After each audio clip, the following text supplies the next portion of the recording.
여러분, 대한민국 축구가 또 한 번 시끄럽습니다. 이번엔 그라운드가 아니라 협회 사무실에서 사고가 터졌습니다. 주인공은 이 두 사람. 축협 부회장 김병지 그리고 해설위원 박문성. 한쪽은 열심히 방패를 들고 있고 한쪽은 그 방패를 그냥 종이컵처럼 구겨버립니다.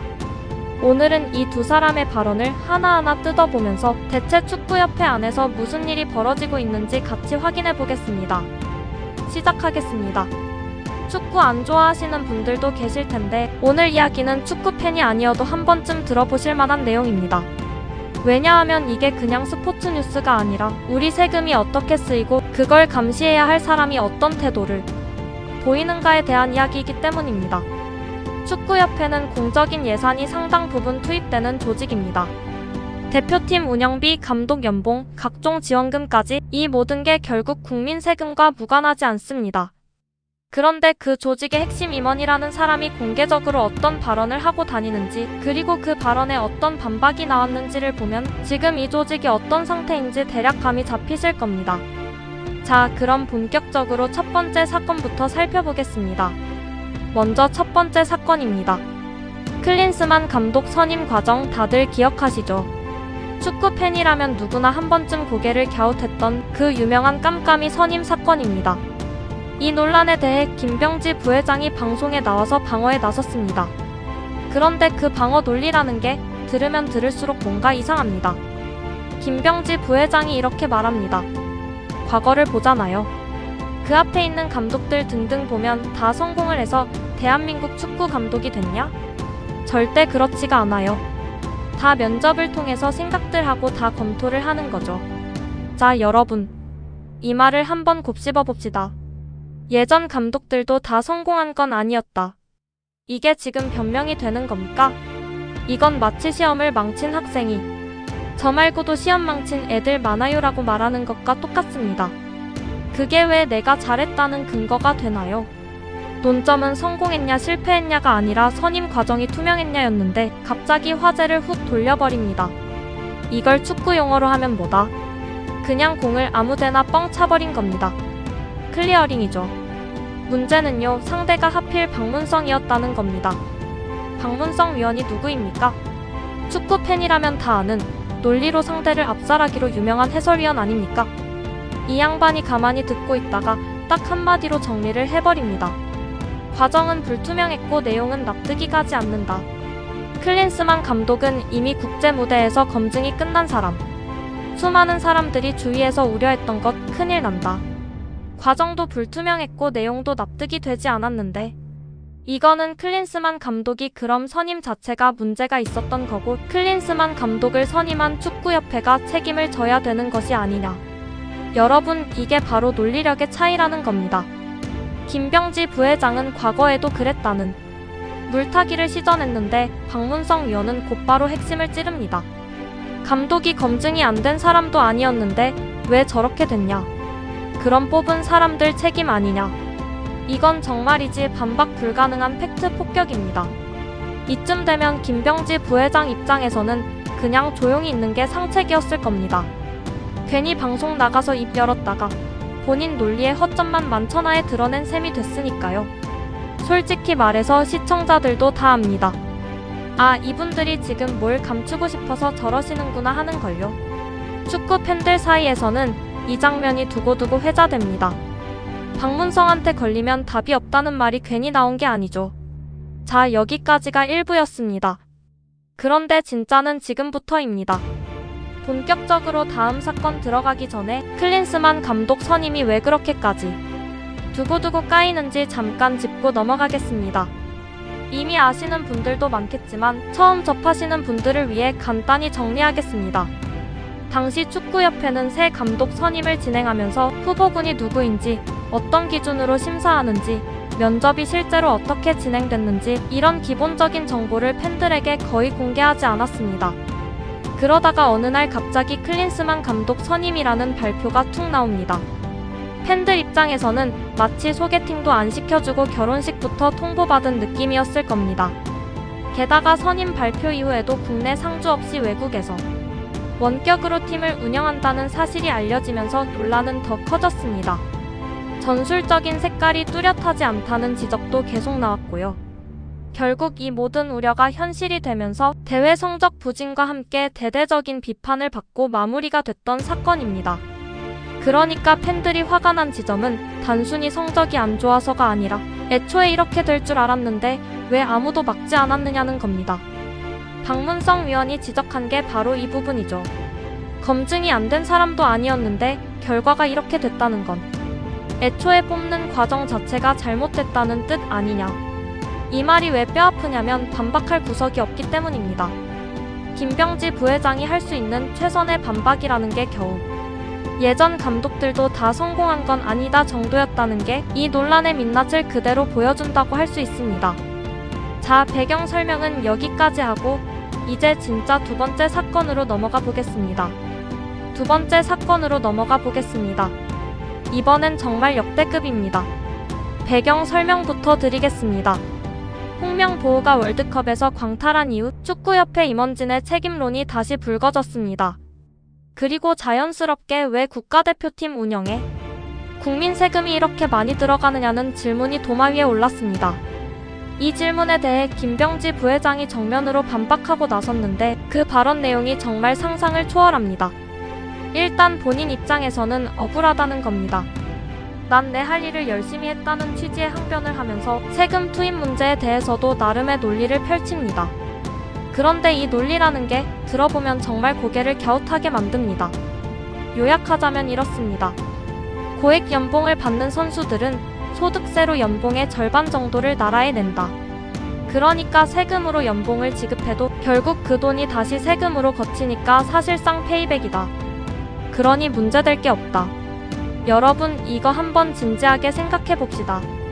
이 논리대로라면 세상에 세금 낭비라는 개념 자체가 성립이 안 됩니다. 공무원한테 월급을 아무리 많이 줘도 소득세를 내니까 페이백이고 어떤 사업에 세금을 얼마를 쏟아부어도 그 돈이 돌고 돌아 누군가의 소득세로 거치니까 다 페이백이라는 얘기가 됩니다. 이 논리라면 세금 감사도 필요 없고 예산 심의도 필요 없습니다. 어차피 다 페이백이니까요. 이건 경제학이 아니라 그냥 말장난입니다. 조금 더 쉽게 비유를 들어보겠습니다. 여러분이 친구한테 10만 원을 빌려줬다고 칩시다. 그런데 그 친구가 야, 나 이 돈으로 밥 사 먹고 밥집 사장님이 그 돈으로 또 장사하고 결국 이 돈 계속 세상을 돌고 도는 거잖아. 그러니까 사실상 나는 너한테 돈을 돌려준 거나 마찬가지야 라고 말한다면 여러분은 그 말을 받아들이시겠습니까? 당연히 아니겠죠. 돈이 세상을 돌고 도는 것과 내가 빌려준 돈을 실제로 돌려받는 것은 완전히 다른 문제니까요. 세금도 마찬가지입니다. 국민이 낸 세금이 특정 선수나 특정 조직에 흘러 들어갔다가 그중 일부가 다시 소득세로 거친다고 해서 그 지출 자체가 정당화되는 건 아닙니다. 애초에 그 지출이 적절했는지 효율적으로 쓰였는지 성과에 걸맞은 금액이었는지를 따지는 게 세금 감시의 본질인데 김병지 부회장의 논리는 이 본질 자체를 통째로 건너뛰고 있는 겁니다. 더 웃긴 건 이 논리를 극단까지 밀어붙이면 아예 감시 기능 자체가 무의미해진다는 겁니다. 세금으로 뭘 사든 누구한테 얼마를 주든 결국 그 돈은 경제를 돌고 돌아 다시 세금으로 돌아옵니다. 이건 그냥 경제의 기본 원리입니다. 그런데 이걸 근거로 그러니까 세금 써도 다 페이백이라고 말해버리면 세상에 존재하는 모든 정부 지출, 모든 예산 감사, 모든 회계 검증이 다 필요 없어지는 셈입니다. 이게 국가 행정을 다루는 자리에 있는 분의 입에서 나온 말이라는 게 정말 놀라울 따름입니다. 그런데 타이밍이 더 절묘합니다. 바로 얼마 전 문화체육관광부 감사 결과가 나왔는데요. 이 감사에서 김병지 부회장이 규정을 어기고 1억 4,400만 원을 챙긴 사실이 드러났습니다. 가뜩이나 여론이 싸늘한 상황이었는데 이 발언이 기름을 부어버린 겁니다. 본인 스스로가 규정 위반으로 억대의 돈을 챙긴 게 감사에서 밝혀졌는데 그 직후에 나와서 세금 써도 다 페이백이라 문제없다는 논리를 펴고 있으니 이걸 누가 곱게 봐주겠습니까? 여러분이라면 이 상황에서 저런 발언을 하실 수 있으시겠습니까? 보통 사람이라면 일단 몸을 낮추고 조용히 지나가길 바랄 텐데 오히려 정면으로 나서서 세금 경제학 강의를 시전하고 계신 겁니다. 자, 그런데 여기서 더 중요한 지점이 있습니다. 김병지 부회장, 이분이 그냥 아무 자리에나 있는 분이 아닙니다. 행정 능력을 인정받아서 축구협회 부회장 자리까지 오른 국내 축구 행정가 중에서는 최상위권으로 분류되는 인물입니다. 그런데 그런 분이 공개적으로 저런 논리를 펼치고 있다는 거죠. 이게 무슨 뜻이냐면 국내 축구 행정 1티어의 사고 수준이 딱 이 정도라는 겁니다. 그러니까 이런 생각이 듭니다. 홍명보 감독도 국내 최상위급 감독이라고 그렇게 추켜 세웠었는데 정작 월드컵에서는 광탈했죠. 그리고 이제 이 부회장 발언까지 보고 나니까 왜 축구협회가 매번 이 모양 이 꼴인지 조금씩 이해가 가기 시작합니다. 윗물이 맑아야 아랫물이 맑다고 하는데 지금 축구협회는 윗물부터가 이런 상황인 겁니다. 이쯤에서 이 발언들이 나온 이후 여론이 어땠는지도 짚고 넘어가야겠죠. 축구 커뮤니티들은 그야말로 난리가 났습니다. 세금이 페이백이면 나도 세금으로 월급 받고 싶다는 식의 반응부터 그 논리면 감사원도 다 필요 없겠다는 냉소적인 댓글까지 쏟아졌습니다. 특히 눈에 띄었던 반응은 문체부 감사에서 본인이 규정 위반으로 돈을 챙긴 게 밝혀진 사람이 세금 옹호 발언을 할 자격이 있냐는 지적이었습니다. 생각해보면 정말 그렇습니다. 일반 회사에서 회계 비리가 적발된 임원이 바로 다음날 회사 예산 집행이 왜 정당한지 언론 인터뷰를 자처한다면 그 회사 주주들이 가만히 있을까요? 주주총회 열리고 난리 났을 겁니다. 그런데 축구협회에서는 이런 일이 아무렇지 않게 벌어지고 있는 겁니다. 여기서 한 가지 더 짚을 부분이 있습니다. 바로 축구인 출신 행정가에 대한 근본적인 질문입니다. 축구 선수로 뛰어난 커리어를 쌓았다고 해서 그게 곧 조직 운영이나 재정 관리 능력까지 보장하는 건 아닙니다. 선수 시절의 실력과 행정가로서의 자질은 완전히 다른 영역이니까요. 물론 축구를 잘 아는 사람이 축구 행정에 참여하는 것 자체는 나쁜 게 아닙니다. 문제는 현장 경험만 앞세워서 정작 필요한 회계, 조직 관리, 공정한 의사결정 시스템에 대한 이해가 부족한 채로 요직에 앉아있는 경우가 반복된다는 점입니다. 이번 발언 논란은 바로 그 우려가 현실로 드러난 사례라고 볼 수 있습니다. 축구를 잘 안다고 해서 협회를 잘 운영할 수 있는 건 아니다라는 어찌 보면 너무나 당연한 사실을 다시 한번 확인시켜준 셈이죠. 여기서 잠깐 다른 나라 축구협회들은 이런 논란이 생기면 어떻게 대응하는지도 한번 생각해 볼 필요가 있습니다. 일반적으로 축구 선진국이라 불리는 나라들의 협회는 감독 선임 실패나 예산 집행 논란이 터지면 최소한 공식적인 설명 자료를 내거나 관련 인사가 사퇴하는 방식으로 책임을 지는 모습을 보여주는 경우가 많습니다. 물론 그 나라들도 완벽하지는 않습니다. 거기도 나름의 잡음과 논란은 있습니다. 하지만 최소한 문제가 있었다는 사실 자체를 부정하거나 이상한 논리로 덮으려는 태도는 흔치 않습니다. 오히려 문제를 인정하고 재발 방지책을 내놓고 필요하면 관련자가 물러나는 그림이 훨씬 일반적입니다. 그런데 지금 우리 축구협회의 대응 방식을 보면 일단 방어하고 논리가 부족하면 화제를 돌리고 그래도 안 되면 억울함을 호소한다는 패턴이 반복되고 있습니다. 이런 대응 방식 자체가 사실은 더 큰 문제라고 볼 수 있습니다. 한 번의 실수는 누구나 할 수 있습니다. 하지만 그 실수에 대응하는 방식에서 계속 같은 패턴이 반복된다면 그건 실수가 아니라 조직 문화의 문제로 봐야 합니다. 자, 오늘 살펴본 두 가지 사건을 한번 정리해 보겠습니다. 첫 번째, 클린스만 감독 선임 논란에 대해 김병지 부회장은 예전 감독들도 다 성공한 건 아니다라는 논점 이탈성 변명을 내놓았고, 박문성 위원은 선임 과정 자체가 문제였고 그 책임은 협회에 있다는 정확한 팩트로 반박했습니다. 두 번째, 세금 투입 논란에 대해 김병지 부회장은 소득세로 돌려받으니 사실상 페이백이라는 경제학적으로도 상식적으로도 납득하기 어려운 논리를 폈습니다.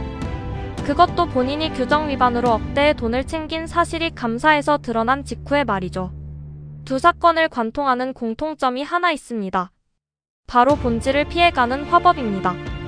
논점이 불리해지면 다른 이야기로 슬쩍 화제를 돌리고 책임을 물으면 억울함을 호소하고 세금 낭비 논란이 나오면 이상한 경제 논리로 덮어버리려고 합니다. 이런 식의 대응이 반복되니까 축구 팬들 입장에서는 신뢰가 쌓일 수가 없는 겁니다. 그리고 이건 단순히 한 사람의 말실수 문제가 아닙니다. 구조적인 문제라는 게 더 정확한 표현일 겁니다.